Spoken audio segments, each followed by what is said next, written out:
الخطوط الجوية الجزائرية تتمنى للشعب الجزائري والأمة الإسلامية رمضاناً كريم.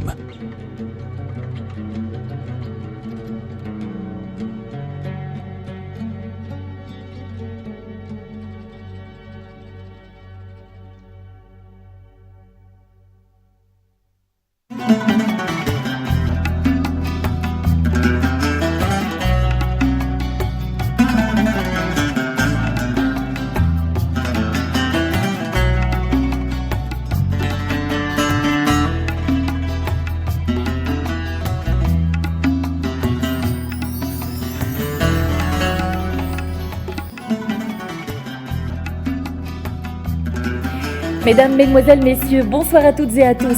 Très heureuse de vous retrouver pour ce nouveau numéro de votre talk show Ramadan Prime sur Al 24 News, juste après le ftour. Saha ftourkom, saha siyamkom. Également, kul aam wa antoum bkhair inchallah. Eh bien, j'ai le plaisir de vous retrouver ce soir avec ce nouveau numéro, avec une nouvelle équipe en langue française, toujours avec votre magazine Ramadan Prime sur Al 24 News. Bonsoir Nariman Sour Saadoni. Bonsoir Fatima. J'ai pas eu l'occasion de vous dire à toutes et à tous Saha Ramadankom, kul aam wa antoum bkhair. Bonsoir Nariman. Bonsoir Fatima, merci beaucoup pour l'invitation et Saha Ramadankom. Merci infiniment d'être avec nous ce soir Nariman. Iman Merad, bonsoir. Saha ftourek. Bonsoir Fatima, Saha ftourek et Saha ftour à tous nos téléspectateurs. Merci beaucoup d'être avec nous Iman. Zaki Mihoubi, bonsoir. Saha ftourek aussi. Bonsoir Fatima Charef, bonsoir à tous nos amis téléspectateurs de Al 24 News. Je suis très content de faire partie de cette équipe et de cette aventure ramadanesque. Merci infiniment d'être parmi nous ce soir. Samar Hamadi, bonsoir Samar, Saha ftourek. Bonsoir Fatima, Saha ftourek, Saha ftourek. Tous nos téléspectateurs, on vous souhaite une excellente soirée en notre compagnie. Merci d'être parmi nous également Samar et Abdi Malik Belhaouchat. Bonsoir Abdi Malik, Saha ftourek. Bonsoir Fatima, Saha ftourek et bonsoir à tous nos chers téléspectateurs sur Al 24 News. Content et ravi de faire partie de ce plateau. Voilà. Merci infiniment d'être parmi nous les amis pour ce nouveau numéro du magazine, du talk show Ramadan Prime. Mesdames, Mesdemoiselles, Messieurs, ce soir notre sujet principal est notre patrimoine, le patrimoine culturel algérien, matériel et immatériel. Comment le préserver, comment le protéger, comment le mettre en valeur également. Nous en débattrons avec notre invité que vous allez découvrir tout à l'heure lors de la deuxième partie de l'émission. On parlera également de nos frères palestiniens. Comment passe-t-il ce mois béni de Ramadan? On ira également parler des feuilletons que propose la télévision algérienne pendant les mois sacrés, le mois sacré de Ramadan. Vous suivrez la chronique de Imen Merad, les enjeux de la publicité entre télévision et digital. Vous suivrez également deux reportages sur les traditions du mois béni de Ramadan dans deux wilayas différentes, à Blida et à Tlemcen. Deux autres reportages également sur le palais du Meshwar à Tlemcen et le palais Ahmed Bey à Constantine. C'est le menu de ce soir, de ce nouveau numéro du talk show Ramadan Prime sur Al 24 News et on commence tout de suite avec l'essentiel.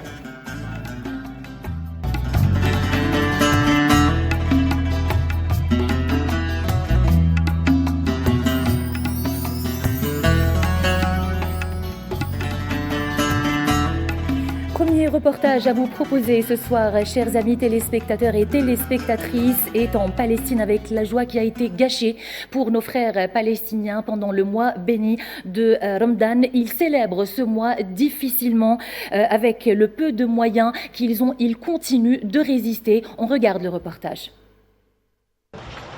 Malgré la trêve du cessez-le-feu à Gaza, les Palestiniens passent un ramadan triste cette année. Le génocide sioniste a détruit une grande partie des éléments familiers et précieux du mois sacré musulman, tels que les Ghazaouis le connaissaient autrefois. Fatima El Absi est une habitante de Jabalia à Gaza. Elle avait l'habitude de faire des achats pour le ramadan, de rendre visite à des proches et d'aller à la mosquée pour prier avec son mari. Cette année, tout a changé pour elle. Son mari et son gendre ont été tués. Sa maison a été endommagée et brûlée. Et la mosquée qu'elle fréquentait pendant le ramadan a été détruite. Ce ramadan, j'ai perdu ma maison, j'ai perdu mon mari et mon gendre. Ce sont des êtres chers que j'ai perdus. Je vis actuellement avec mes filles. Je n'ai pas où aller, alors je suis obligée de retourner dans ma maison détruite. Si j'avais le choix, je ne retournerais pas. Mais où vais-je? Fatima se souvient avec amertume de la façon dont elle rompait le jeûne avec son mari, combien il lui manquait et comment elle se souvenait de lui lorsqu'elle priait. Ce ramadan est triste. Mon mari est tombé en martyr. Je l'ai perdu. Je me souviens de lui à chaque instant, à chaque minute, à chaque prière. Quand je suis à table et qu'il n'est pas là, je suis triste. Nous l'attendions. Nous rompions notre jeûne avec des dates jusqu'à ce qu'il termine la prière du Maghreb. Maintenant, quel dommage. Il n'y a plus personne à attendre autour de la table. Ni mon mari, ni le mari de ma fille. Le mois du Ramadan rassemble souvent famille et amis autour de repas festifs pour rompre le jeûne. Mais à Gaza, là où les gens sont dépourvus de tout, avoir une table ramadanesque garnie relève de l'impossible. Chaque année, le premier jour, nous préparions des molokhia, du poulet, des soupes et des salades. Mais aujourd'hui, la situation ne nous permet pas d'aller au marché ni ailleurs, car la situation est difficile. Je n'ai personne pour m'aider à la maison. Il n'y a ni argent ni salaire, il n'y a rien. Comparé au dernier Ramadan, beaucoup de Palestiniens de Gaza, comme El Absi et sa famille, sont soulagés en cette période de trêve. Mais ils sont aussi inquiets et effrayés par ce qui va suivre et ce qui peut arriver à l'avenir si jamais l'occupation sioniste décide de rompre l'accord de cessez-le-feu et de reprendre ces bombardements qui ont fait des milliers de martyrs parmi les civils palestiniens.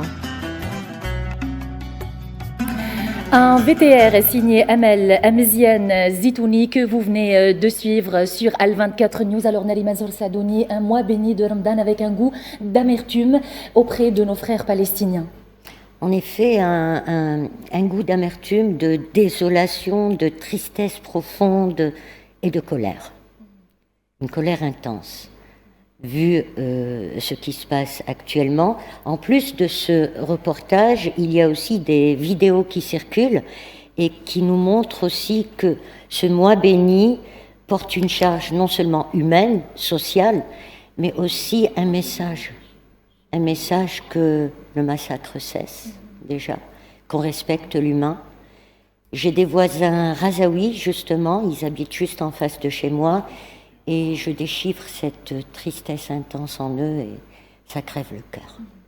Voilà. Et Zaki, Franchement, elle a parlé de colère à juste titre, à mon avis, parce que je pense que la lâcheté humaine a touché. C'est bon, on a touché le fond à travers une certaine lâcheté. Quand on voit la communauté internationale qui ne se bouge toujours pas le petit doigt, on s'étend sacré parce que c'est normalement la trêve, elle devrait s'imposer de facto parce que c'est le mois que les musulmans vivent pleinement. Donc au moins, si on a encore heureux qu'on puisse respirer de cette maintenant, on est en train d'entamer la deuxième année de bombardement, d'agression sioniste. D'habitude, on a presque la nostalgie du blocus. Ça devient rien.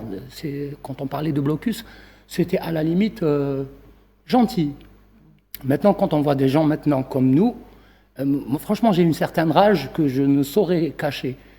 Et je suis de tout cœur avec eux.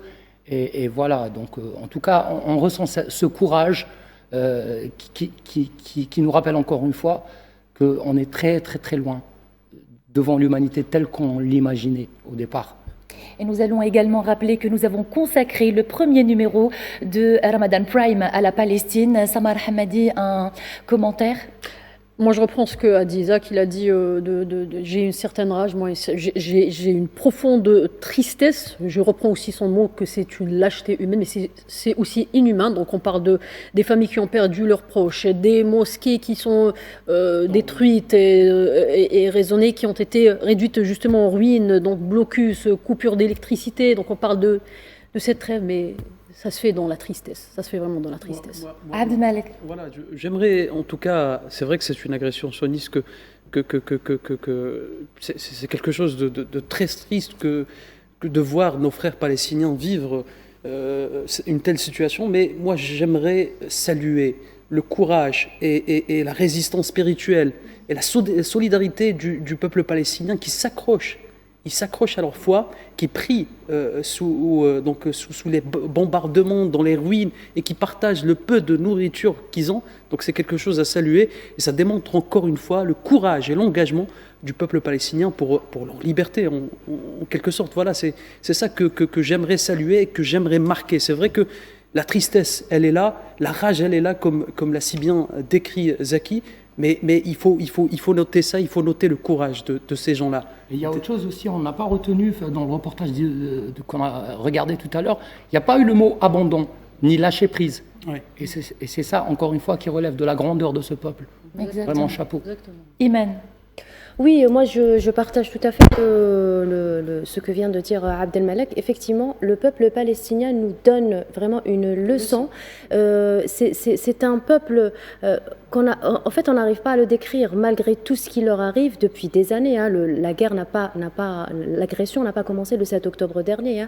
Ça fait des années que ça existe, mais on a toujours cette image d'un peuple qui résiste et qui veut vivre tout simplement, et qui demande juste à reprendre sa terre et juste partager un simple moment entre familles, vivre tout simplement. Pour nous, le mois de Ramadan, pour tous les musulmans, nous arrivons à nous retrouver en famille, à partager, nous vivons en paix, mais pour le peuple palestinien, arriver quand même à partager un repas, à trouver quoi manger déjà et ne pas subir des attaques quotidiennes, c'est déjà vraiment pour eux, c'est quelque chose qui pèse vraiment lourd pour nous. Et on espère pour eux qu'ils vont passer le reste du mois béni de Ramadan dans la tranquillité. Nous allons tout de suite passer au deuxième reportage qu'on propose ce soir à nos chers téléspectateurs. On va parler des feuilletons, des comédies. Beaucoup de feuilletons sont proposés sur les différentes chaînes de télévision nationale. C'est un grand moment de télévision entre amis, en famille également. On se réunit tous, il faut le dire, pendant le mois béni de Ramadan. On regarde le reportage.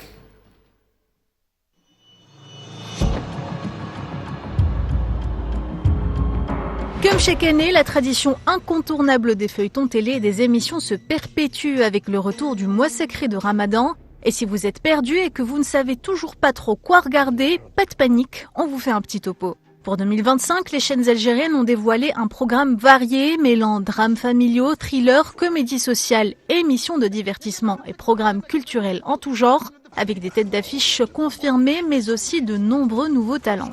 Dans la catégorie drama, le NTV vous propose El Firaq. Réalisé par Youssef Mahsès, la série aborde des thèmes profonds comme l'amour et le sacrifice, réunissant de grands acteurs nationaux tels que Khaled Ben Issa, Adila Ben Dimered ou encore Hey Farah.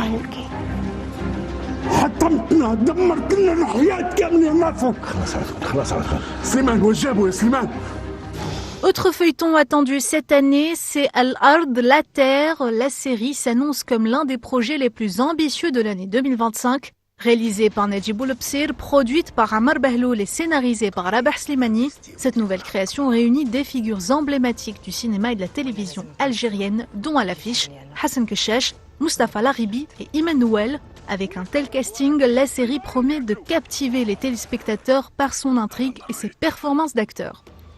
وكاين شي ضرب ماتوا على الكل ورجع ساعة ولا كل ساعة. Dans un autre registre, Samia Meziane, Sarah Lalama et Mustapha Laribi se partagent l'affiche dans Les Fetmet sur One TV, une série qui mêle humour et émotion. Réalisée par Karim Moussaoui, cette comédie dramatique suit une femme d'affaires d'un quartier populaire confrontée à des défis personnels et professionnels. Et bien sûr, rien de mieux qu'une comédie pour réunir les grands et les petits avec la série Timoucha qui revient pour une 3e saison sur Samira TV. Scénarisée par Sarah Bertima et réalisée par Yahya Mouzaham, la série propose un casting étoffé avec Mina Lashtar, Kamal Abdet et Khaled Ben Issa, un cocktail de talent qui garantit des fous rires. Et c'est vrai que nous avons l'embarras du choix à travers les différentes chaînes de télévision. Iman, qu'est-ce que vous regardez actuellement ? Justement, comme vous venez de le souligner, nous avons l'embarras du choix. Donc, les années précédentes, on se plaignait de ne pas avoir beaucoup de produits. Cette année, il est très difficile pour nous de choisir. Nous sommes à 5 jours du mois de Ramadan. Et moi, personnellement, on va dire Temosha. Au moment de la rupture du jeûne, voilà, ça accompagne le ftour. Ensuite, il y a la Gazette. C'est ça. Voilà, c'est les deux sitcoms un peu phares de cette année. Et j'ai eu l'occasion de un peu suivre Al-Ard et El Firaq. Après les autres, je peux vous dire que j'ai un peu checké sur les réseaux sociaux. Il y a beaucoup de choix. Il y a beaucoup de choix et c'est des thématiques d'actualité et ça parle beaucoup au peuple algérien. Mais effectivement, il est difficile de tout suivre. Il faut quelques jours pour mettre avoir un avis aussi. Avoir un avis. Exactement. Voilà. Mais il me semble que les deux productions phares, c'est Al-Ard et El Firaq, à mon humble avis. Et ne manquez pas la chronique de Iman Merad dans quelques instants. Alors, Samar Hamadi, qu'est-ce que vous en pensez? Est-ce que vous avez pu suivre quelques feuilletons, quelques programmes le soir après le ftour? Oui, par exemple, le Temosha que j'ai toujours suivi. C'est pas la première fois qu'on regarde Temosha. Oui, c'est la 3e saison. Oui, donc c'est des thématiques sociales profondes, l'amour, l'injustice, la corruption, c'est des sujets qu'on voit chaque jour. Donc, par exemple, c'est l'art que j'ai l'intention de regarder. Donc, ces dernières années aussi, on voit que certaines productions sont beaucoup plus, ou ont pris une dimension beaucoup plus moderne. Et vraiment, comme a dit Imen, on a vraiment beaucoup de choix et l'embarras du choix, comme vous avez mentionné, Fatima. Donc, vraiment, on a vraiment... Ça fait vraiment plaisir d'avoir tout ce choix. Zaki, vous avez pu regarder quelque chose? Forcément en famille. La soirée, généralement, ça commence pour nous, en tout cas, ça commence par, le disaient les filles tout à l'heure, Temosha, bien sûr. Et aussi, moi j'ai un penchant beaucoup plus pour Al-Ba'a, le scénario coécrit par la même équipe d'Al-Batha. C'est très facilement... On peut le deviner facilement parce que il y a comme une suite musicale d'Al-Batha qu'on entend. Il y a un cachet, c'est le cachet de le son qui nous rappelle la même équipe qui a conduit le Batha. Ils ont gardé le même cachet parce que j'ai pas encore regardé Al-Ba'a. Le son, la musique, la bande originale, on est comme entraîné, on est un peu en 2024 pour une autre histoire. Après, je salue la créativité de toute l'équipe, Nabil Asli, Mohamed Saïr Ben Daoud, qui sont un peu dans le scénario aussi. Il y a Nassim aussi? Nassim Haddouch aussi, une 4e personne, j'espère ne pas l'oublier, peut-être. Hakim Zelloum. Hakim Zelloum qui est dans le scénario aussi, la coécriture. En tout cas, ça nous change d'Al-Batha. On est dans une autre philosophie. Nabil Asli qui rompt complètement avec le personnage underground, humiste et tout. Il est plus dans l'intellect. Je ne vais pas raconter l'histoire, mais franchement, si je commence à le faire, je risque de vous donner envie. D'accord. Alors, allez-y voir. Nariman, votre avis, s'il vous plaît. Est-ce que vous avez pu regarder quelque chose après le ftour en plus de notre émission en arabe? J'espère que vous l'avez suivi, les amis. Oui, et comment? D'accord. Alors, en ce qui concerne les séries, je suis Rebaha, mais je voudrais revenir sur un point. On entend parler, les gens dire oui, les séries, etc. À l'époque, je faisais partie de la commission de lecture avec Mouloud Achour, Allah yarhamou. Et je ne vous cache pas que je faisais passer toutes nos séries. Pourquoi? Parce que je me disais, un comédien, un acteur ne s'améliore que lorsqu'il s'exerce. Bien sûr. Si on ne lui donne pas l'occasion de s'exercer et qu'on importe des produits, on ne va jamais évoluer. Donc, je donnais la chance à tout le monde et je trouve que nous avons de très bons acteurs. Il faut juste les laisser travailler et bien sûr aussi encourager le cinéma, les réalisateurs, les producteurs. Très bien. Abdel Malek. Alors, moi, ce que je regarde en ce moment, c'est le feuilleton L'Art, que tout le monde attend. Un magnifique chef-d'œuvre, un drame mélancolique. J'invite d'ailleurs ceux qui n'ont pas encore découvert le feuilleton à le regarder. Il est disponible en ligne sur, je pense, YouTube, voilà, la chaîne YouTube de Semira TV. C'est une production immense qui rassemble beaucoup d'acteurs. Sid Ahmed Agoumi, Hassan Kishash, Belaribi, beaucoup d'acteurs. Emmanuel, Donc c'est un travail vraiment formidable. Le Ferak aussi de l'NTV qui a mis le paquet, il faut le dire, en 2025. Alors j'attendais pas un tel feuilleton, mais véritablement ça fait longtemps qu'on n'a pas vu un feuilleton de l'NTV comme ça. Puis on va dire l'époque de Bedra, et il y a aussi le retour de Samir Abdoul. Je ne sais pas si vous avez remarqué, pour l'année 2025, le comeback de le comeback de Samir Abdoul. Mais je pense qu'il était à l'étranger en même temps. Il était à l'étranger, oui. C'est Père célibataire, je pense. Ouais, c'est un sitcom. Alors c'est un sitcom. Alors on a eu l'habitude de voir Samir Abdoul dans les drames mélancoliques, les feuilletons, un peu qui parlent de thématiques sérieuses, mais cette fois-ci c'est un sitcom. Mais vraiment, Ramadan 2025, il y a beaucoup de surprises. Voilà. Et nous allons tout de suite aborder la chronique de Imen Merad. Bien entendu, les programmes de télévision nécessitent du sponsoring, de la publicité également, c'est très très important. Alors nous allons parler des enjeux de la publicité entre la télévision et le digital avec vous, Imen Merad. Alors justement, c'est un sujet qui a fait couler beaucoup d'encre dans les pays arabes. Le mois du Ramadan représente une période de forte audience médiatique. Donc c'est un véritable moment stratégique où les annonceurs ont la possibilité de capter l'attention des téléspectateurs. Donc c'est des consommateurs ultra engagés grâce à un combo parfait télévision et digital. Néanmoins, la télévision reste le média dominant. Au moment de la rupture du jeûne, donc toutes les familles se retrouvent autour de la table et suivent les programmes qui sont diffusés à la télévision. Donc c'est des programmes typiquement ramadanesques. Cependant, un changement du comportement survient après la rupture du jeûne, on va dire 21h, 21h30 selon les statistiques. Donc les plateformes numériques reprennent le relais. Donc vous avez YouTube, Facebook, Instagram ou encore TikTok, donc qui enregistrent un important taux d'engagement, créant un moment très propice pour les annonceurs. Donc passer à la consommation digitale représente vraiment une réelle dynamique, donc une dynamique clé pour les marques. Mais ce qu'il faut savoir, c'est qu'en Algérie, il n'y a pas vraiment comment on peut mesurer l'audimat. Donc, contrairement aux pays occidentaux, l'audimat en Algérie n'existe pas. Pourquoi? Je vais vous dire. Donc, ce sont des petits boîtiers, donc c'est les audimètres, qui sont placés dans des foyers témoins. Donc, c'est un panel de consommateurs ou de téléspectateurs, donc où on place les boîtiers. Comme ça, on peut suivre à la trace, on peut tracer, si vous voulez, ce qu'ils peuvent regarder. Vous êtes d'accord qu'en Algérie, il est très difficile d'instaurer ce type de boîtier. Donc c'est un dispositif qui n'est pas très simple. On attend la fibre optique, peut-être que ça va faciliter les choses. Donc on ne peut pas réellement savoir ce que l'Algérien regarde à travers, plutôt sur les écrans. Ce qui justifie le choix d'uploader les séries assez rapidement sur les plateformes, sur YouTube, ce qui permet donc de donner à un moment T donc le nombre de vues réelles. Par rapport à la télévision, on ne sait pas qui a regardé et le nombre voilà.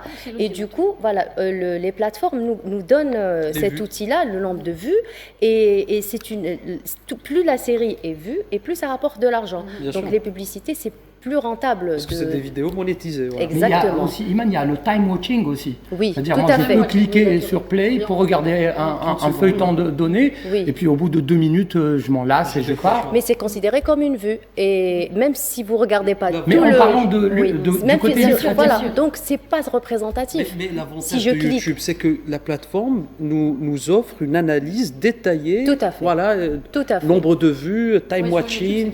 Mais moi, sur le côté lucratif, par rapport au gain, c'est-à-dire on va vraiment se focaliser sur le time watching, c'est-à-dire une vue ne peut pas valoir une vue entière. Exactement. C'est exactement ça. Ce qui ne vaut pas la même somme. Et vous avez la possibilité d'acheter le nombre de vues, ce que font quelques annonceurs et quelques marques et quelques même producteurs. Donc, pour donner, si vous voulez, l'effet, notamment au mois de Ramadan, que telle série ou tel feuilleton est le plus vu au mois de Ramadan. Donc, c'est vraiment difficile de déterminer ce qui marche réellement. Est-ce que c'est la télévision, la publicité sur nos écrans ou la publicité sur les réseaux sociaux. Donc, ce qui nous donne une nouvelle habitude de consommation, justement, ce qu'on appelle le multi-screening. Donc, c'est quoi? C'est un nouveau phénomène vraiment marquant, typiquement au mois de Ramadan, donc qui consiste à l'usage de plusieurs écrans en simultané. Donc, vous êtes en train de regarder la télévision, mais en même temps, vous êtes en train de scroller sur votre téléphone, vous regardez vos réseaux sociaux, ou même vous êtes en train de regarder le feuilleton qui vient de passer à la télé sur vos écrans.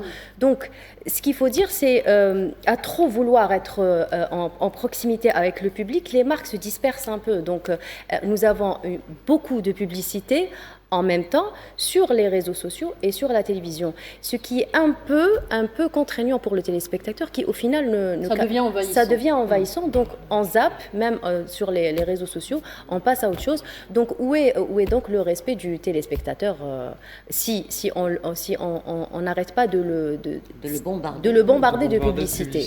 Donc c'est un problème qui a été relevé l'année dernière par les autorités compétentes et ils ont émis des réserves quant à ça.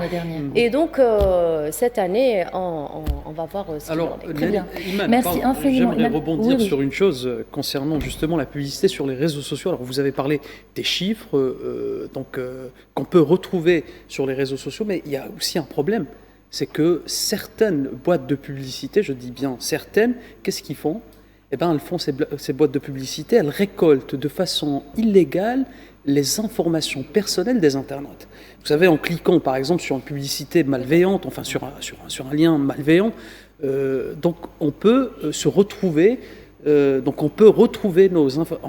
informations peuvent circuler, et ces boîtes peuvent récolter ces informations. Donc ça, c'est un problème aussi. C'est du piratage, quoi. Oui, c'est carrément ça. Donc il faut faire attention sur les réseaux sociaux. Il y a aussi l'intelligence artificielle. Donc, qui aide justement ces boîtes de publicité à renforcer donc leur présence avec des algorithmes et tout. Et on va continuer d'en débattre dans quelques instants, mesdames et messieurs. On marque une courte pause et on revient juste après.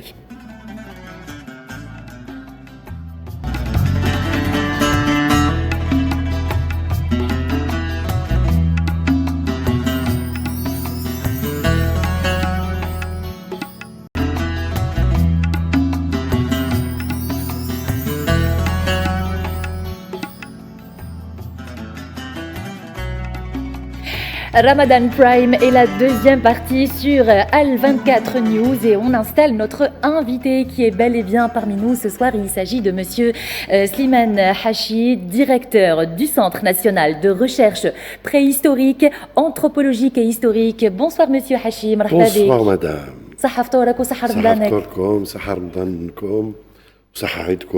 Inch'Allah. Merci beaucoup d'être parmi nous. C'est un bonheur pour moi d'être l'invité de votre télé Al24 News. Exact. Dans ce décor somptueux, ce plateau magnifique. Il vous plaît le plateau? Magnifique, eh ben, on est content. Qui allie le patrimoine et la modernité. Exactement. Qui allie les couleurs, qui allie les formes. Vous savez, les formes géométriques qui sont les décors les plus anciens avec le triangle, le losange, les traits croisés, les chevrons, et les volutes, c'est-à-dire les courbes. Les courbes sont un peu plus récentes. Et vous êtes tellement bien installé, monsieur Hachi, entre Samar voilà, et Iman Merad. Je suis oui, nous allons commencer tout de suite notre deuxième partie avec la chronique Close-Up.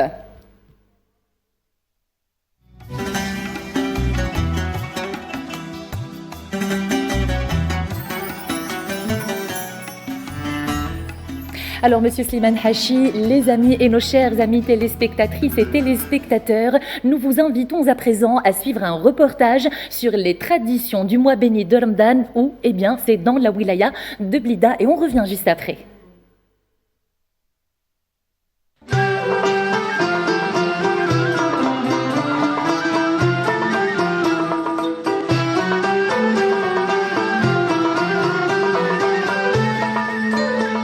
sommes dans la ville algérienne de Blida, communément appelée la ville des roses, et ici l'approche du Ramadan se ressent depuis des semaines.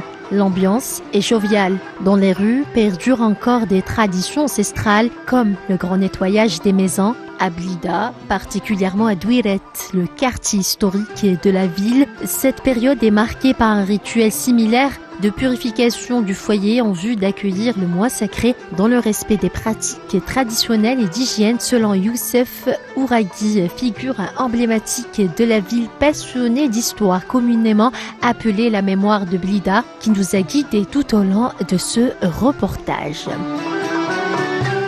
On fait toujours le nettoyage pour accueillir le mois de Ramadan dans une propreté. On nettoie toujours les maisons, on les blanchit à la chaux et le nettoyage aussi des meubles avec des produits et surtout les ustensiles en cuivre. Certaines traditions telles que le pélage de l'ail, le séchage des tomates ou la préparation des épices sont courantes dans cette ville historique durant les préparatifs du mois sacré pour lequel les habitants tiennent toujours à leurs traditions. Les épices, on les achète généralement en grains. Donc pourquoi les grains? Le jour J, pour que les odeurs et tout ce qui est les plats, ils gardent le goût des épices. La shorba est servie dans des récipients en terre cuite. L'usage des ustensiles en argile est une tradition incontournable du mois sacré pour de nombreuses familles de Blida qui s'attachent durant le mois de Ramadan à préparer et à servir leur iftar dans ce type de vaisselle, conférant ainsi une touche typique à leur table et perpétuant ainsi les traditions.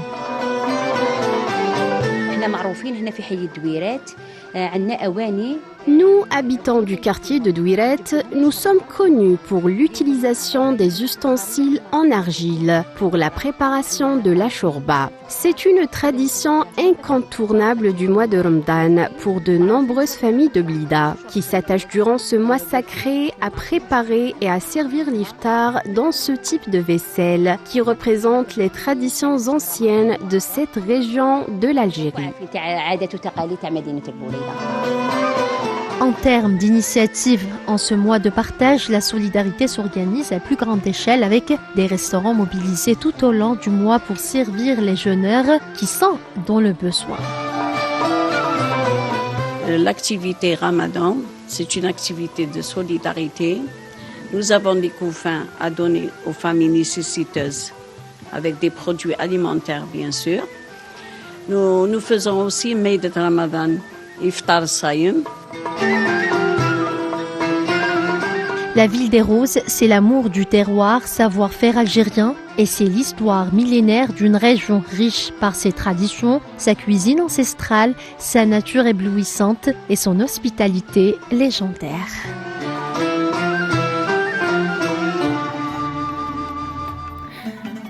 Un reportage de notre consoeur Esma Lahid. Alors, monsieur Hachi, est-ce que vous avez déjà passé le mois béni de Ramadan dans la ville des roses, à Blida? Je l'ai passé dans plusieurs villes des roses. Oui. Toutes nos villes sont des villes des roses, oui, n'est-ce pas? Et chacune a ses particularités. Chez moi, en Kabylie, mais j'ai beaucoup vécu à Alger. Oui. Et Alger est la mère des cités.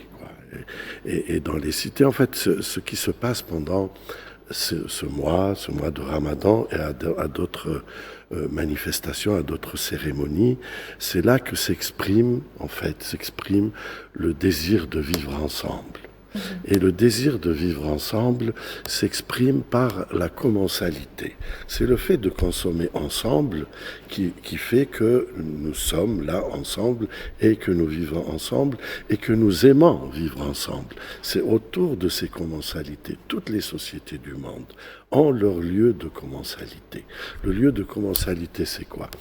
C'est quand vous vous retrouvez chez nous, en Algérie, et depuis des temps immémoriaux, on se retrouve toujours. Et quand on se retrouve toujours autour d'un couscous. Donc le couscous est le lieu de la commensalité. C'est là que nous nous retrouvons. C'est autour de lui que nous nous retrouvons. Et ça renvoie à très très loin.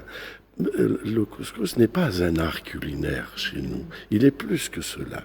Il correspond à ce qu'on appelle les stratégies alimentaires, c'est-à-dire les stratégies économiques intégrées qui font société, qui font communauté, qui font nation. Et c'est ça qui fait nation. Qu'est-ce qui fait nation? C'est les lieux où nous nous retrouvons autour de la commensalité, la consommation ensemble. On consomme ensemble quoi? On peut consommer ensemble des aliments, on peut consommer ensemble de la musique, on peut consommer du spectacle, on peut consommer de la danse. C'est ça la commensalité. Exactement. Il n'y a pas de peuple, il n'y a pas de nation qui n'est de lieu de commensalité. Et les nôtres et le patrimoine, c'est ça. Aller à la découverte du patrimoine, c'est aller à la découverte de ces lieux de commensalité. Et bien entendu, le patrimoine culturel algérien, matériel et immatériel, est notre sujet principal aujourd'hui. Alors Nariman, après avoir suivi le reportage, qu'est-ce que vous en pensez des traditions dans la wilaya de Blida pendant le mois béni de Ramadan? Avant la rupture du jeûne à Blida, on n'attendait pas le Aden, on attendait le Medfa, voilà, le coup de canon, qui était tiré à partir de Djbel Mimesh. Il y a une montagne du côté de Sidi El-Kbir, là-bas. Donc, c'était le Medfa de Djbel Mimesh. Et j'ai évoqué Sidi El-Kbir, c'est lui le fondateur de la ville de Blida. Voilà, oui, Sidi El-Kbir. D'ailleurs, il se trouve parallèlement à Shreha. Et sur la route, il y a le Nenna Aïcha qui a disparu depuis une vingtaine d'années. Et quand on parle de Blida, on parle de jasmin, on parle de fleurs d'oranger, on parle de l'orange amer. Donc c'est vrai, je rejoins ce qu'a dit notre ami Slimane Hachi. Chaque ville a ses particularités. Et quand on rassemble tout ce patrimoine, d'ailleurs qui est un patrimoine qu'on a hérité du passé, c'est ce qui fait de l'Algérie ce qu'elle est aujourd'hui. Zaki? Moi, Blida, c'est une ville qui me fascine complètement. C'est pas pour rien que mon épouse est de là-bas. Voilà, donc déjà, et sur le plan culturel, c'est autre chose. Le mois de Ramadan, traîner dans le vieux Blida 2 heures avant l'Adhan, c'est un bonheur. Vraiment, c'est un bonheur parce que c'est là où on ressent réellement ce que disait tout à l'heure M. Slimane Hachi, cette proximité, ce moment de partage. En fait, c'est à ce moment-là réellement qu'on sent qu'on est vivant. Ouais. Autrement, on ne fait qu'exister. Ouais. Et Blida, au même titre que Orléa aussi, que j'adore aussi, hein, ça a aussi son charme. Donc, pour moi, celui qui passe à côté de ces moments dans sa ville, et Blida, ça peut être n'importe quelle autre ville en Algérie, je pense qu'on est en train... Il y a le risque de rater son mois de Ramadan. Et Blida, je conseille tout le monde d'aller faire au moins un tour, au moins 2-3 heures avant l'Adhan, c'est autre chose. Il y a également, Abdelmalek, cette tradition d'aller tous les soirs, j'abuse peut-être, à Boufarik pour ramener Zlabia de Boufarik. Pour ramener Zlabia, exactement. Oui. Elle est bien informée. Elle est bien informée. Ça se voit qu'elle a mangé de la Zlabia de Boufarik. Mais c'est vrai que la Zlabia de Boufarik, elle est connue partout en Algérie. Hein. C'est la spécialité locale de Boufarik, de Blida. Voilà. Donc, moi, quand j'ai vu le reportage, j'ai vu la mosquée, j'ai vu la place toute, et puis je me suis rappelé de la mosquée Al-Kawthar, parce que je suis architecte voilà, j'ai fait architecture à l'université, et on a étudié la mosquée Al-Kawthar, érigée par Cheikh Sidi Ahmed El-Kbir en 1533, exactement, voilà. Elle s'appelait pas mosquée Al-Kawthar à l'époque, c'était le Jama'. Puis elle a été démolie en 1860 durant la période coloniale, c'est-à-dire durant la colonisation. Comme beaucoup de mosquées pour être remplacées par le style haussmannien. Voilà, remplacées par des églises. Et là, on peut. Voilà. C'est encore une fois, si vous voulez, un indice qui démontre, un exemple de ce que le colonialisme a fait en Algérie en voulant effacer l'identité algérienne. Donc, La mosquée a été démolie en 1860 et une église a été érigée à sa place, l'église Saint-Charles, si je ne dis pas de bêtises. Et après l'indépendance, les Algériens ont reconstruit la mosquée, cette mosquée-là, qui était là, qui existait, et ils l'ont baptisée Mosquée El Kautar. Donc encore une fois, c'est les pierres. Donc chaque pierre dans chaque ville algérienne raconte une histoire. Et si elle pouvait parler Et si elle pouvait parler, elle aurait beaucoup à dire. Donc c'est là où justement le patrimoine rejoint cette mémoire collective. Et je pense que Monsieur Hachi, ça vous parle beaucoup, donc la complémentarité entre mémoire collective et patrimoine. Imen, un commentaire après ce reportage dans la wilaya de Blida? Écoutez, je pense que la wilaya de Blida, comme toutes les autres villes d'Algérie, a un cachet spécifique à elle. Bon, moi ça me parle un peu parce que j'ai ma grand-mère qui est originaire pas de Blida mais de Mouzaya, donc ça fait partie de Blida. Donc on a passé, il y a ma mère qui a grandi là-bas, donc on a une histoire avec cette ville-là. Mais elle a effectivement un cachet particulier, une sorte des ondes paisibles. Je ne saurais vous expliquer comment on s'y sent. En fait, c'est la particularité de Blida qu'il n'y a pas ailleurs. Ailleurs, il y a dans d'autres villes, c'est d'autres sensations. Mais Blida, c'est différent. Et oui, moi aussi, j'invite toute personne à aller faire un tour à Blida en ce mois de Ramadan. Bon, après, c'est vrai que... Pour acheter le mazhar. Oui, acheter le mazhar, oui, exactement, tout à fait. J'ai pas passé de Ramadan à Blida, mais j'ai goûté à la bouffe de Blida. J'avais une cousine, Allah yarhamha, de c'est une bonne Blida. nourriture.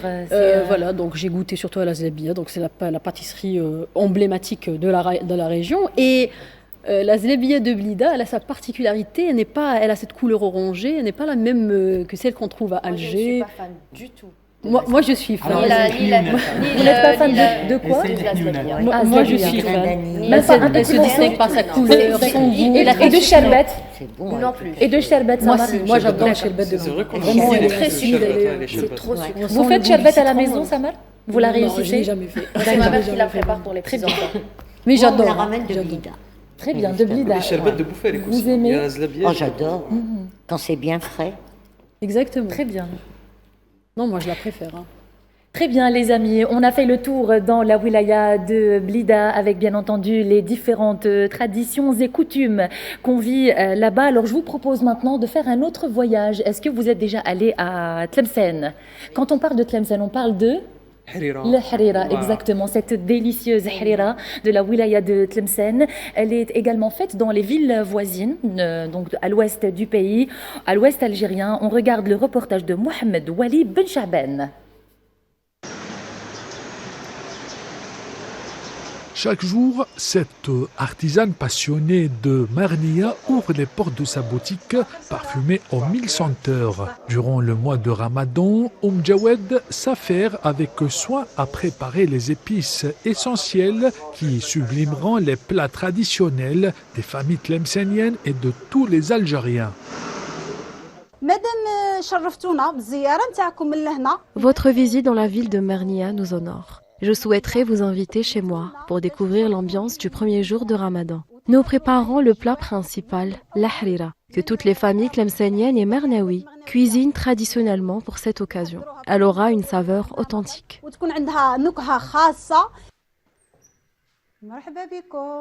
Pour vivre l'ambiance de l'iftar du premier jour de Ramadan, nous avons eu le privilège d'être accueillis chez Jawed pour assister à chaque étape de préparation de la harira de Marnia.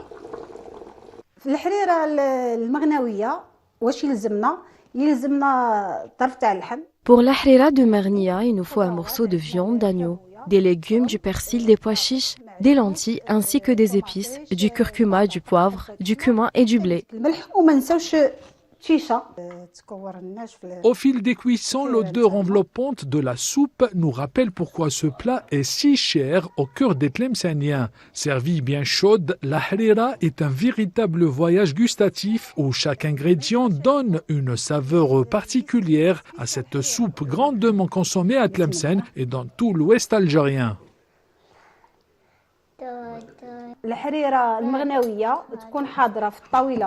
La harira est toujours présente sur la table. Le tagine sucré en tant que deuxième plat est également préparé, ainsi que le bourek. Durant tout le mois de Ramadan, chacun cuisine le plat de son choix. Dans cette rencontre, au-delà de la dégustation, c'est tout un pan du patrimoine culinaire algérien qui s'est dévoilé. Une tradition qui, grâce à des passionnés comme Jawed, continue de vibrer à chaque rupture de jeûne, ramenant saveur et souvenirs.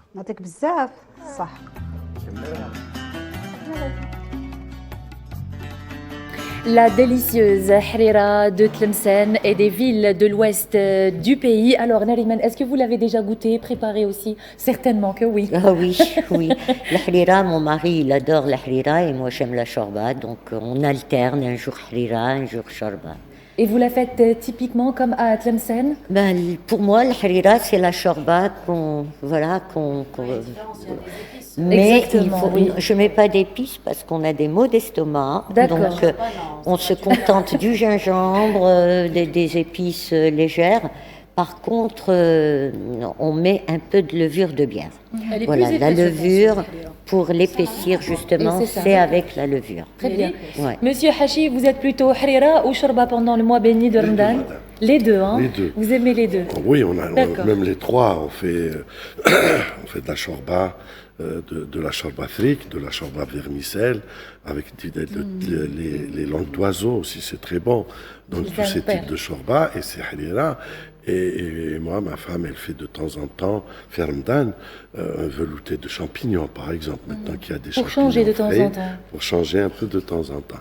Mais pour revenir à tous ces mets, ce que j'avais dit au départ, que ce qui fait les cultures, ce qui fait les nations, ce qui fait les civilisations, c'est le fait de se retrouver ensemble autour de la consommation. Et nous consommons quoi? Nous consommons tout ce qui est à la base du blé. Nous sommes la civilisation du blé, en face de la civilisation du riz. En face et aux côtés de la civilisation du riz, du maïs, du sorgho. Vous savez, la planète est divisée comme ça en aires de consommation. Vous avez la civilisation du riz. Et nous, l'Afrique du Nord, même avec la Méditerranée, nous sommes la civilisation du blé. Et dans la civilisation du blé, vous avez vu la largeur de l'Algérie, la Ibérique, qui va de l'est à l'ouest, les hauts plateaux. Tout ça a produit très anciennement du blé. La connaissance de la culture du blé, de la céréaliculture, est très ancienne en Algérie. On a trouvé, les préhistoriens ont trouvé dans leurs fouilles des graines de blé. Par exemple, avant on disait que c'était le grenier de Rome. En fait, c'était le grenier d'abord de la Grèce, avant d'être celui de Rome. Vous savez, par exemple, qu'il y a une inscription magnifique dans l'île de Délos, qui est une île grecque, qui dit que les citoyens... Une maxime. En 181 avant Jésus-Christ, les citoyens de l'île de Délos remercient le souverain Massinissa de leur avoir envoyé 2 galères de blé, c'est-à-dire 2 bateaux de blé offerts. Et quand vous offrez, ça veut dire que vous avez vendu ou que vous vous apprêtez à vendre. C'est ça qui fait de nous la civilisation du blé. Et la civilisation du blé, autre chose de très important. Et on va passer à d'autres éléments si vous le voulez. Bien sûr, souhaitez. Bien sûr. Quelque chose de très important par rapport à cet aliment de base qui est le blé et l'orge, bien sûr. Nous avons inventé tous les modes de cuisson. Tous les modes de cuisson, ils sont très anciens. Le mode de cuisson qu'on appelle la cuisson directe, c'est-à-dire vous faites vos produits meuniers du blé, votre semoule ou votre farine, vous en faites une pâte avec un peu d'eau ou de l'huile et vous posez ça sur le feu, sur un plat, quoi. Et vous avez de la galette, du pain. C'est ce qu'on appelle la cuisson directe. Mais le génie de cette région de la planète, le génie de cette région du globe, a été d'avoir très tôt inventé la cuisson à la vapeur. Et ça, c'est autre chose. La cuisson à la vapeur, c'est ça la grande invention. C'est ça le couscous. Et la cuisson à la vapeur demande un dispositif particulier. Donc vous avez une source de production de vapeur, donc un marmiton, un chaudron où vous avez de l'eau que vous faites bouillir, la vapeur. Mais la vapeur, il faut qu'elle transite. Il faut qu'elle transite par un instrument qui a des perforations par en dessous. C'est le couscoussier. Hein. Et cette vapeur va transiter. Elle ne peut pas transiter dans une pâte ou à travers des grains qui ont un diamètre différent. Il faut que le diamètre soit calibré, soit le même pour que la cuisson soit homogène. Et ça, c'est du génie. Exactement, c'est de Monsieur l'invention. Hachi. C'est ça qui nous particularise. C'est ça qui fait de nous que nous sommes la civilisation du blé, la civilisation du pain. Tagoula, qu'on appelle tagoula, chez les Touaregs, c'est la galette, etc. Et c'est ça qui fait de nous cette particularité de l'Algérie, qui fait partie de la particularité de l'Afrique du Nord et de l'Algérie dans l'Afrique du Nord. Parce que vous avez toutes ces hautes plaines qui vont du Constantinois jusqu'au Tiarétois, Sersou, jusqu'à la région de Tlemcen. C'est là que se situe le cœur battant de cette civilisation. Monsieur Hachi, on continue d'en débattre. Oui, Nariman, avant de donner la parole à Samar, j'ai un apprenti marmiton à côté de moi qui m'a posé la question. Il m'a dit comment obtenir la levure boulangère. Il faut juste aller chez le boulanger, mais un boulanger traditionnel, celui qui utilise la vraie levure, pas la poudre là qu'on dissout dans du lait ou je ne sais pas. Exactement. D'ailleurs, on appelle la levure chimique, c'est ça? Non, c'est autre chose, levure chimique.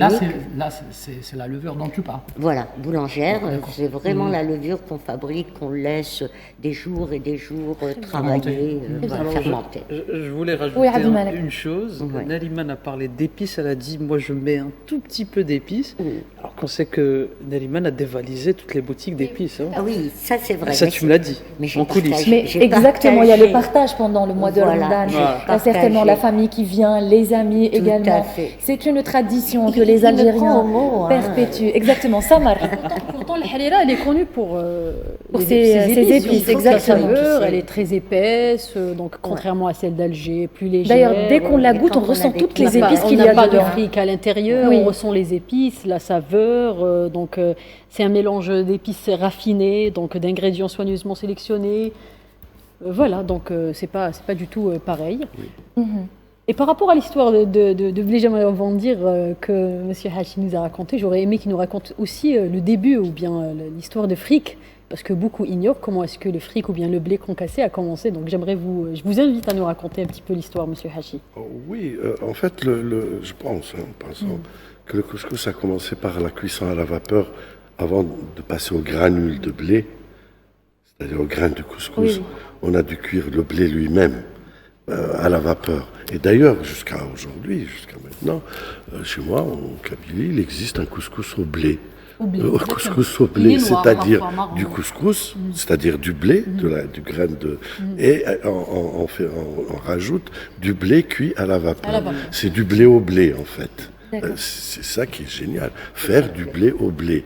Et ça donne un repas, un mets absolument savoureux. En fait, nous avons toutes les étapes de la décortication et du concassage du blé. Le fric, c'est juste après le blé, quand on le concasse, on le casse en 3-4 éléments et ça donne le fric. Et ce fric lui-même concassé, moulu, va donner de la semoule, laquelle semoule moulue elle-même va donner de la farine. Donc vous avez les différents états, les différentes situations des produits meuniers du blé. Et nous les exploitons tous. Et en fait, la diversité des mets, la complexité de leur obtention témoigne de la profondeur historique de cette culture et de cette civilisation. Vous savez, par exemple, ce qui fait l'unité des gens, l'unité de la nation, l'unité du peuple. Vous avez des régions qui ne produisent pas de blé. La montagne, la Kabylie, l'Aurès ne produisent pas de blé. Et pourtant, ils consomment du blé. Cela veut dire que ce sont des gens qui ont vécu dans les plaines et qui vivent de la plaine, qui vivent des hauts plateaux. C'est ça qui fait l'unité des gens, l'unité de la société. C'est quand vous avez, encore une fois, les mêmes lieux de commensalité.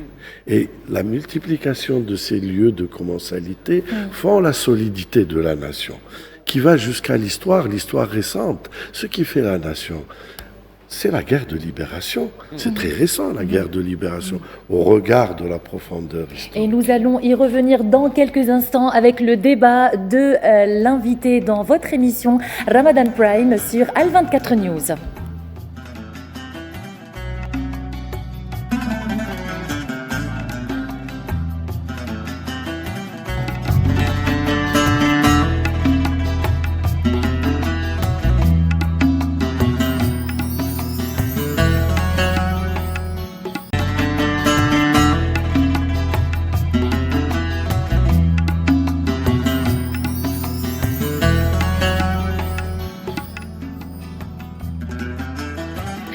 Troisième et dernière partie de votre talk show Ramadan Prime sur Al24 News. J'espère que vous êtes en train de passer d'excellents moments en notre compagnie, chères téléspectatrices et téléspectateurs. C'est le 4e numéro de votre émission que vous retrouvez tous les soirs à 22h en direct, du dimanche au mardi en arabe, mercredi et jeudi en langue française. Nous vous invitons à aller maintenant dans la wilaya de Constantine pour voir un reportage réalisé par Sofiane Ben Sabri sur le palais de Ahmed Bey, et on revient juste après.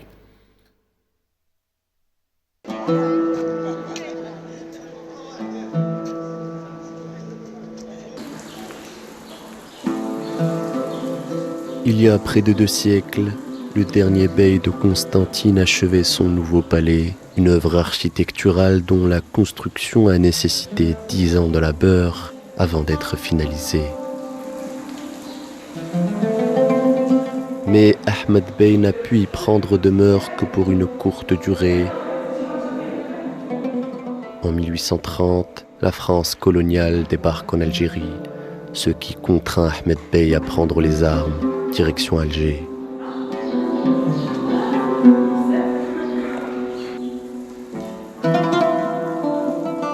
Malgré les heures troubles durant lesquelles le palais a vu le jour, il a réussi à traverser les âges. 190 ans plus tard, il est la destination touristique la plus prisée de la ville au pont suspendu. Chaque année, le lieu accueille plus de 46 000 visiteurs, dont bon nombre d'étrangers venus des 4 coins du monde, de l'Italie à la Chine en passant par les États-Unis. Bien sûr, c'est la première destination touristique par excellence à Constantine et en Algérie. Cette année, on a fait plus de 46 000 visiteurs entre les locaux, les étrangers de différentes nationalités, les Chinois, les Japonais, les Russes, les Italiens et ainsi de suite. Un palais si bien conservé qu'il transporte les voyageurs dans une époque lointaine. Les fresques, les jardins, les allées, les salles racontent en silence la vie d'une ère révolue. Oui, c'est un palais merveilleux. C'est ma première fois ici, mais je ne pense pas la dernière. Et j'ai aimé beaucoup voir la vie quotidienne, surtout la partie muséale et même tous les affrescos, les dessins, les colonnes. C'est tout un grand palais, vraiment très, très, très, très intéressant pour connaître l'histoire de Constantine et même, je pense, de l'Algérie. L'attrait touristique du palais permet aux guides locaux de faire découvrir aux étrangers la destination constantinoise et son palais bientôt 2 fois centenaire. Les 2 dernières années ont été caractérisées par une forte affluence des touristes internationaux, des Italiens, des Français, des Hollandais, d'Allemagne et de toute l'Europe. Aujourd'hui, nous avons eu le plaisir d'accueillir un groupe d'Italiens qui ont été émerveillés par le palais, son architecture et même son histoire. Nous encourageons tous les touristes étrangers à visiter Constantine, son histoire, sa culture et ses paysages.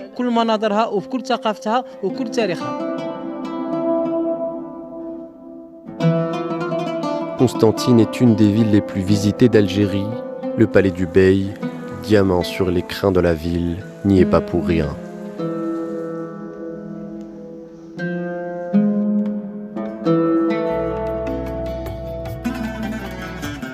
Le reportage de Safwan Ben Sabri, Monsieur Slimane Hachi, Constantine, la ville des ponts suspendus, c'est également la ville du palais Ahmed Bey. Oui, c'est un merveilleux palais. J'en profite pour saluer sa directrice que nous avons vue à l'écran, Maryam Kobeilia, qui est la directrice et qui tient bien cette maison. Cette maison qui témoigne de l'histoire et surtout qui témoigne de la premières années de la colonisation. Le reportage dit si bien, très bien, que Ahmed Bey est venu rejoindre Alger, se porter comme résistant, naturellement, avec ses armées. Mais la particularité de ce palais est d'offrir une très belle fresque murale qu'il faut évidemment entretenir et peut-être restaurer un peu. Cette fresque murale, cette peinture murale, décrit le périple de Ahmed Bey qui va jusqu'à la Mecque, en pèlerinage à la Mecque. Et le palais est également célèbre pour son zellij. Pour son zellij, qui est... Il y a des milliers de pièces du zellij en carreau, parce que le zellij se décompose en deux, en fait, en deux catégories. Vous avez le zellij en carreau et vous avez le zellij en tessel. Tessel, c'est-à-dire des petits morceaux. Alors, le zellij en carreau témoigne de la connaissance intime, ancienne, de la pratique du zellij. Ma voisine m'a demandé jusqu'à quand ça remonte. En tout cas, chez nous, en Algérie, le zellij remonte au XIe siècle, puisqu'on l'a découvert dans la Qla'ah d'Ibn Hamad. La Qla'ah d'Ibn Hamad, qui est elle-même inscrite au patrimoine mondial de l'humanité. Au patrimoine mondial, dans le cadre de la Convention de 1972. Et est-ce que les Rostomites avaient aussi le zellij? Est-ce que les Rostomites également avaient les zellij? Bien sûr. Ça remonte au XIe. Donc tout ce qui vient du XIe à nos jours connaît le zellij comme pratique ornementale, architectonique de nos cités et qui ornemente, qui orne tout type d'édifices, pas seulement les palais et les mosquées et les maisons et les demeures, mais aussi les hammams, les puits, les ruelles, les marches d'escalier. Vous avez du zellij partout. Et ce zellij indique qu'il y a une connaissance d'abord de la céramique. Connaissance de la céramique, de ce qu'on appelle le biscuit, la poterie, la céramique, mais également de la cuisson de l'émail, des émaux. Les émaux, ce sont des oxydes, des oxydes qui donnent de la couleur. Et qui sont cuits à très très haute température, qui sont cuits à plus de 1050 degrés. Et à partir de cette température, vous avez la fixation de la couleur. De cet émail, qu'on retrouve tout aussi bien dans le zellij, dans tous les carreaux, dans le zellij en carreau et le zellij en tessel, qu'on retrouve aussi dans le bijou en argent. Dans le bijou en argent, dans le bijou de Benyeni par exemple, vous avez les trois couleurs, le jaune, le vert et le bleu profond, le bleu du Nil qu'on appelle d'ailleurs, on l'appelle Nila. C'est le bleu profond. Et c'est ces trois couleurs qu'on retrouve et qui se trouvent être les trois couleurs de Grenade, parce que l'histoire de ce bijou, on peut en parler, n'est-ce pas? Mais on va revenir à Constantine et à Tlemcen après. Mais là, les couleurs du zellij, particulièrement, et les couleurs du bijou émaillé, du bijou en argent émaillé, reviennent d'Andalousie. Parce que le bijou, en partant d'Afrique du Nord, de chez nous, en Andalousie, il est parti blanc. Vous avez le bijou en argent blanc. La seule couleur qu'il avait, c'était la pierre, la couleur, le corail rouge. Et il est revenu augmenter des couleurs andalouses, que sont le vert, le jaune. Très bien, ça marche. Mais monsieur Hachi, si on parle du vrai commencement, est-ce que on dit que l'art a vu le jour avec les Sanhaja qui ont fondé la dynastie de Bni Hamad? Est-ce que c'est au XIe siècle? Donc c'est bien l'art avant. en général a vu le jour dans la préhistoire. Vous avez les fresques du Tassili, vous avez les fresques du Hogar, de l'Atlas saharien, etc. Mais cet art d'ornementation en carreaux émaillés remonte chez nous au XIe siècle. 11e siècle, la démonstration est faite et c'est le plus ancien. Hein. Il est très ancien et c'est ici, c'est en Algérie qu'a été inventé la double pratique du zellij, le zellij en tesselle et le zellij en carreau. Le zellij en carreau, avec des modules de 10 cm, de 5, de 20 cm, etc. Mais c'est la même pratique. Le zellij en carreau et le zellij en tesselle passent par d'abord la cuisson du biscuit, de la céramique, de la terre cuite, sur laquelle on va faire mettre l'émail pour le passer à une seconde cuisson. Parce que la seconde cuisson va recuire le biscuit, la céramique, la terre cuite, et va cuire l'émail pour tout son nom biscuit, c'est-à-dire cuit deux fois, c'est comme le biscuit. Voilà, c'est comme le biscuit qu'on consomme. Il s'appelle biscuit parce qu'il est cuit deux fois. Il est cuit deux fois. Voilà. C'est le même principe aussi pour les émaux. Oui, c'est pas le biscuit qu'on mange. Ah ben non. Voilà. Mais tout cela, madame, correspond à des savoir-faire, bien sûr, correspond à notre patrimoine. Pourquoi le patrimoine c'est important? Parce que le patrimoine c'est important parce que c'est le miroir de l'identité. Vous n'avez pas d'identité si vous n'avez pas de patrimoine. Il n'y a pas de peuple sans identité. Il n'y a pas de peuple sans patrimoine. Mais le patrimoine, c'est ce qui fait, comme je l'ai dit tout à l'heure, que nous vivons ensemble et que nous souhaitons et que nous aimons vivre ensemble, que nous nous aimons, que nous mangeons ensemble, que nous dansons ensemble, que nous écoutons du chabi ensemble, ou du kabyle, ou du chaoui, ou du targhi. Mais l'Algérie a cette particularité d'être un peu plus petite qu'un continent, mais bien plus grande qu'un pays. C'est un subcontinent. Et le subcontinent, ce qui le caractérise, c'est la diversité. C'est la diversité et l'unité. L'unité, c'est ça qui fait nation. La diversité, c'est ce qui fait richesse. Très bien, monsieur Hachi. Un commentaire peut-être à justement, cette diversité, on la retrouve à Constantine, cette ville millénaire, Sirta, la capitale de la Numidie. Bien sûr. Il y a le tombeau du Khroub, le tombeau la ville des Hafsides aussi. La ville Hafside. Il n'y a jamais eu, en fait, dans ces grandes cités, il n'y a jamais eu d'interruption de peuplement. Toutes les périodes de l'histoire se sont passées et c'est une continuité qui arrive jusqu'à nous. Et c'est cette défense, ce recueil du patrimoine qui fait que l'Algérie est un pays particulier parce que l'Algérie a une politique publique. La première démonstration de l'existence de cette politique publique, c'est le fait que le patrimoine soit inscrit dans la Constitution comme principe inaliénable de la protection de l'identité. Et le patrimoine est inscrit dans la Constitution aussi bien comme patrimoine matériel que comme patrimoine immatériel. Et l'UNESCO protège ces patrimoines, protège par deux conventions, et j'aurais terminé. La convention du patrimoine matériel, qu'on appelle la convention de 1972, et la convention de 2003, qui est la convention du patrimoine immatériel, qui est la convention qui inaugure en fait le 21e siècle du point de vue de la culture mondiale. Zaki Mehoubi.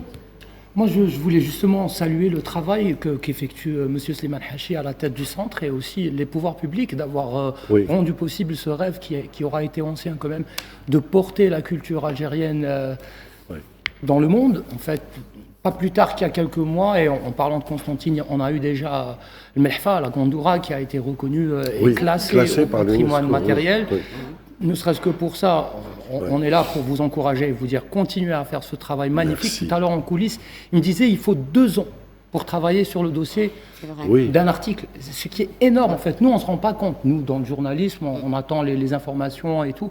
Mais le vrai travail, en fait, ils le font en silence et ça peut être parfois et ça peut être davantage que 2 ans.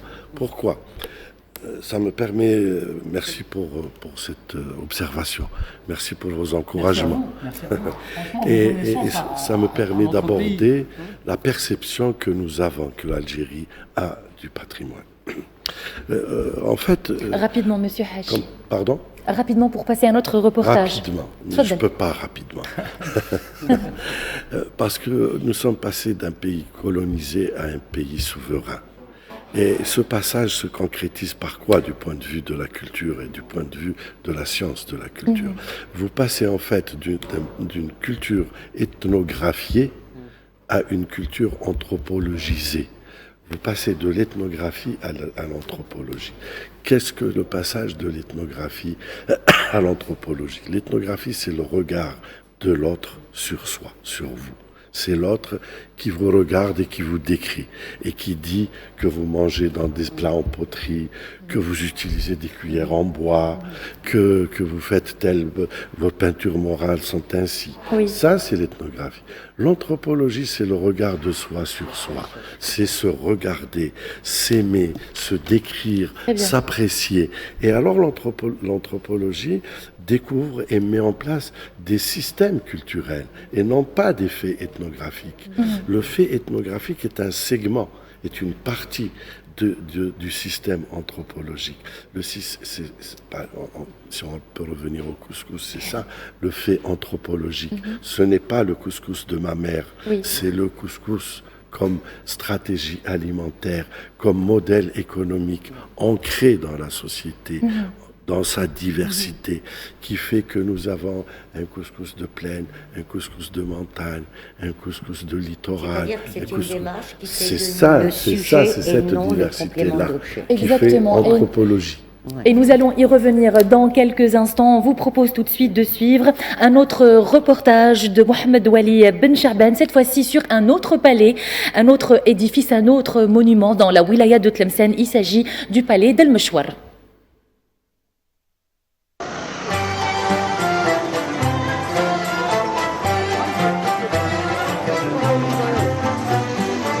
Construite au cœur de la vieille Médina de Tlemcen, la citadelle du Meshwar se dresse comme un témoin majestueux du riche passé de cette ville historique. Chef-d'œuvre architectural, le palais reflète la splendeur de la dynastie zianide, qui fit de Tlemcen une capitale florissante du Maghreb central. Les Zianides étaient des gens très penchés vers l'architecture et ils adoraient l'architecture, ils adoraient le côté artistique. Mourassen Ben Zeyan a eu l'idée de construire un palais digne de la grandeur, de ses pensées et de ses penchants vers une architecture vraiment extraordinaire et qui s'inspirait de l'Andalousie. Derrière ces imposantes murailles, le Meshwar n'était pas qu'une simple forteresse. Il abritait la cour royale, les appartements et pièces du sultan, ainsi que des jardins luxuriants inspirés de l'art andalou. Constatant la décoration, nous avons une décoration qui est très fine, avec des outils aussi très bien choisis. Par exemple, le joss, qui est le plâtre qui est utilisé, avec l'interaction entre l'épigraphie et le floral est magnifique. Donc nous avons les palmettes, nous avons l'étoile à 8 pans, qui est l'intersection de 2 carrés, qui donne naissance à 8 pans. Donc c'est ce qu'on appelle la coquille. Même dans la structure, dans la réalisation de l'épigraphie, nous avons une grande finesse. Avec une architecture raffinée dans l'enceinte du palais, on découvre des vestiges témoignant d'un savoir-faire exceptionnel. Nous avons par exemple le décor floral, le décor épigraphique qui est unique parce qu'il est très fin. La réalisation de l'épigraphie est très fine. Nous avons aussi, par exemple, les arcs qui sont polylobés. Par exemple, nous avons beaucoup d'arcs polylobés, très finement polylobés, lobés et polylobés. Nous avons aussi la toiture. La toiture qui existe dans les chambres du palais, c'est une toiture à peu près ressemblant à l'arête de poisson. Elle est en bois. Mais la boisure a été faite dans le but, par les Zianites, d'absorber l'humidité. Les éliges du palais illustrent le raffinement du savoir-faire artisanal hérité des époques abbassides, andalouses puis zianides. À travers les Perses, l'interaction des Perses et des musulmans à Bagdad, que nous avons découvert les particules de Zellij. Ensuite, le Zellij a voyagé en Andalousie. Dawlat Bani al-Ahmar. C'est là où il a fait son apparition vraiment grandiose. Et c'est de là où se sont inspirés, par exemple, les Iyanides qui ont été élevés à Grenade, à Séville, à Cordoue, et qui nous ont ramené ces outils, là en Algérie, à Qal'at Bani Hamad, par exemple, et ensuite à Tlemcen. Donc Tlemcen, qui était la capitale du Maghreb central, a donné, durant la dynastie Iyannide, a donné beaucoup d'importance aux Zellij.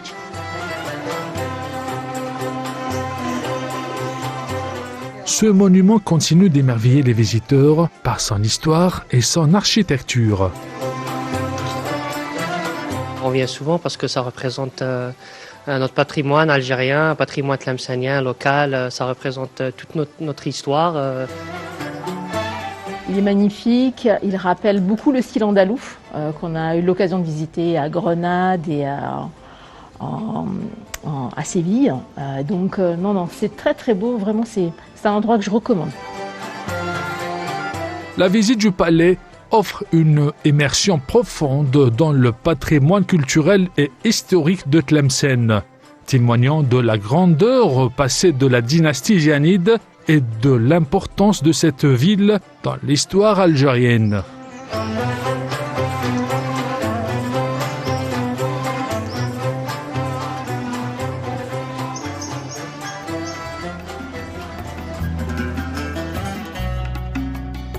Un reportage signé Mohamed Wali Ben Cha'ban. Alors, Adna Belhaouchet, notre invité, M. Slimane Hachi, préfère parler d'héritage culturel. Justement, Fatima, parce que le patrimoine, ça ne se limite pas aux sites historiques uniquement, il inclut les traditions, l'artisanat, la mémoire collective. Ma question, M. Hachi, comment préserver cet héritage immatériel aujourd'hui, en 2025? Merci. Et promouvoir. J'allais justement poser cette question un peu plus tard, mais on commence avec la préservation et la sauvegarde, tout d'abord. Merci pour cette question qui me permet de parler de ce que nous faisons. J'ai parlé des deux conventions tout à l'heure. Le patrimoine matériel et immatériel sont d'abord reconnus par l'État. Il faut qu'ils rentrent dans l'inventaire de l'État, de la nation, le patrimoine de la nation, et nous avons des décrets, des lois, etc., qui font que, par exemple, pour le patrimoine immatériel, nous avons ce qu'on appelle une banque nationale de données du patrimoine culturel immatériel dans laquelle on inscrit tous les éléments. Vous venez de montrer Tlemcen. Tlemcen est un vivier de patrimoine. Constantine aussi. Exact. Mais toutes nos vieilles cités, Médéa, Blida, Koléa, Mostaganem, Bdjaya et tout ça. La Casbah d'Alger, Mascara, toutes ces vieilles cités regorgent de patrimoine matériel et immatériel. L'inscription sur les listes du patrimoine de l'humanité ou du patrimoine mondial apporte une protection internationale. Quand vous inscrivez au nom de l'État, au nom du pays, un élément, il est reconnu par la planète entière, par l'humanité entière, c'est-à-dire par l'UNESCO, par l'ONU, comme étant un patrimoine de telle ou telle région. Exemple, pour ne pas parler d'Algérie. Vous savez, la Jamaïque a inscrit le reggae. Le reggae comme patrimoine jamaïcain. Bien sûr. Vous savez, le Portugal a inscrit le fado comme patrimoine portugais. Mais dans la culture, il y a deux choses. La culture, comme l'être humain, avance sur deux pieds. Vous avez le patrimoine culturel. Et vous avez la création, la créativité humaine. C'est ça qui fait la culture. Le patrimoine, pour la langue française, n'est-ce pas, veut dire étymologiquement les héritages paternels. Dans patrimoine, il n'y a pater. Or, on sait que chez nous, en tout cas dans les pays du Sud, que ce patrimoine est surtout des héritages maternels. Nous héritons de nos mamans, de nos mères. Donc, moi, nous proposons, nous sommes un certain nombre de spécialistes à proposer que l'on parle, que l'on traduise la locution, l'expression anglo-saxonne de cultural heritage, héritage culturel. C'est plus dynamique, c'est mieux. Et en arabe, ça donne mawrouth au lieu de Torah. Mawrouth thaqafi, qui est plus dynamique. Mawrouth, vous êtes héritier Vous n'êtes pas n'importe qui. Bien Vous sûr. êtes héritier du kaftan, vous êtes héritier de la gandora, vous êtes héritier de la mellah. À partir de cet héritage, vous pouvez créer. La création est infinie, n'a pas de limite. Vous pouvez créer tout ce que vous voulez. Et est-ce que mais le Malouf- patrimoine est là. Oui. L'héritage culturel est là, il est préservé. Il est préservé par la loi nationale, il est préservé par la loi Et internationale. est-ce que le Malouf va être inscrit au patrimoine, bien sûr. Monsieur Haji? Oui, ça me permet de revenir à ce que je disais tout à l'heure, que c'est les systèmes anthropologiques que nous inscrivons. Nous n'inscrivons pas un élément, une poterie, la cuillère en bois ou la peinture murale. Nous inscrivons des systèmes anthropologiques. Par exemple, nous inscrivons le costume féminin. Le costume. Quand vous inscrivez le costume féminin de l'ouest algérien, de Tlemcen et de sa région, du Grand Ouest algérien, vous avez inscrit quoi? Vous avez inscrit le kaftan, vous avez inscrit Shidda, vous avez inscrit le blousa, vous avez inscrit les bijoux qui vont avec, vous avez inscrit les perles qui vont avec, vous inscrivez toute la bijouterie qui va avec, et c'est comme ça qu'on inscrit, nous, la stratégie de l'Algérie vis-à-vis de l'UNESCO, c'est ça. Et ce qui permet de conserver et de protéger ces systèmes anthropologiques, de ce qu'on appelle l'art de se montrer. Comment Oui, mais les l'importance, Algériens quelle est se l'importance montrent. diplomatique justement d'inscrire le patrimoine Eh ben, ça protège parce qu'il est inscrit en votre nom. Il est inscrit au nom de l'Algérie. Le kaftan est inscrit au nom Monsieur de Haji, l'Algérie. donc ça concerne la protection et la sauvegarde. Justement, Oui. maintenant, venons à la promotion. Donc, protéger, sauvegarder, c'est bien. Oui. Faire la promotion, c'est un autre défi la aussi. promotion et la sauvegarde, ça, c'est la société. Hein, est-ce que vous prévoyez, par exemple, des stratégies de resocialisation, puisque ce patrimoine est un patrimoine vivant. Il peut être réduit à une petite communauté, comme il peut être étendu à travers toute la cité d'Alger, par exemple. Mais c'est à la socialisation, c'est les médias, par exemple, hein, la télé, les journaux, la vie quotidienne. La resocialisation de ce patrimoine. Exemple, vous laissez tomber le haïk, il y a quelqu'un qui le reprend. Vous laissez tomber votre burnous, il y a quelqu'un qui le reprend. Donc il faut resocialiser ces éléments du patrimoine. Et la resocialisation pour l'habit féminin, il n'y a pas beaucoup de problèmes. Et qu'en est-il de la melhafa, s'il vous plaît? Oui. Parce qu'il y a la tasdira, par exemple, dans les mariages, dans toutes les cérémonies. Vous avez la tasdira, c'est quoi la tasdira? C'est la façon de se montrer, la façon de se faire voir les femmes dans le mariage. Et la tasdira propose aussi de l'intégration nationale, parce que vous avez un mariage qui se déroule à Annaba, vous avez la robe kabyle. Donc il y a de l'intégration nationale par ce fait de la tasdira. Hein, Nam? Alors, national. Oui. Si tu permets. Je voudrais revenir à la melhafa berbère, qui est presque en voie de disparition, parce qu'on la voit très rarement, et elle inspire justement d'autres pays dans leurs défilés de mode, etc. Dernièrement, on a vu des vidéos. On a vu même le Qardoun. Le Qardoun aussi. Mais pour la melhafa, là, c'est de la création. Oui. Ça, c'est protégé par d'autres textes. Mais comme patrimoine, j'ai cité l'exemple du reggae et la Jamaïque, personne ne peut dire que le reggae n'est pas jamaïcain. Mais tout le monde peut faire du reggae. N'est-ce pas? Comme création, pas comme patrimoine. Comme patrimoine, il est libellé. C'est le label. Il est libellé à telle communauté, aux Algérois, aux Constantinois, aux Tlemcéniens, aux Oranais, aux Bougiotes, etc. Ça, c'est le label. Mais la propriété du patrimoine, c'est ça. Mais la vie du patrimoine, c'est de la création. D'ailleurs, dans la définition du patrimoine culturel immatériel de la Convention de l'UNESCO, il est dit que est déclaré patrimoine culturel, ce qui est transmis de génération en génération et depuis des générations. Donc quand vous voulez inscrire un élément, vous pouvez avoir la prétention de l'inscrire. Mais est-ce qu'il est transmis de génération en génération? Est-ce qu'il a une histoire dans votre communauté?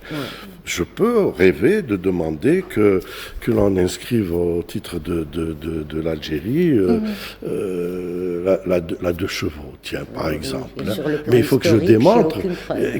qu'il est transmis chez moi, que la deux chevaux est transmise chez moi de génération en génération. Je ne peux pas le démontrer. Alors, je reprends encore la question, la Melfa. Ça sera la dernière question, parce qu'on arrive bientôt à la fin de l'émission, Nariman. Engagé ou bien... Pardon? Pour la Melfa, oui. Justement, je reprends la question. Le dossier a été engagé? Oui, il est inscrit en décembre dernier. Oui. Et l'inscription sur les listes du patrimoine de l'humanité, vous ne pouvez pas savoir le bien que ça fait à l'élément. Alors, ils peuvent vous avez défiler les autres tout de avec suite, la patte. d'un coup d'un seul, une reconnaissance planétaire. Exemple, on a inscrit le Rekb de Ouled Sid Chir. Avant l'inscription, il y avait 300 cavaliers. L'année de l'inscription, on est passé d'un coup d'un seul à 1200 cavaliers qui venaient de partout d'Algérie. Donc l'inscription donne une visibilité mondiale, planétaire à l'élément. Très bien, merci infiniment Monsieur Slimane Hachi. Je rappelle que vous êtes le directeur du Centre national de recherche préhistorique, anthropologique et historique. Merci. Le temps passe très très vite, effectivement. Et il faut d'autres émissions. On a été ravis de vous avoir parmi nous ce soir. Merci beaucoup. Merci les amis. Merci à toutes celles et tous ceux qui nous ont suivis ce soir. On se donne rendez-vous demain, Inch'Allah, à la même heure, à 22h, 1h30 de direct dans votre talk show Ramadan Prime sur Al 24 News. On leur dit les amis, Saha, Sahurkom, à demain.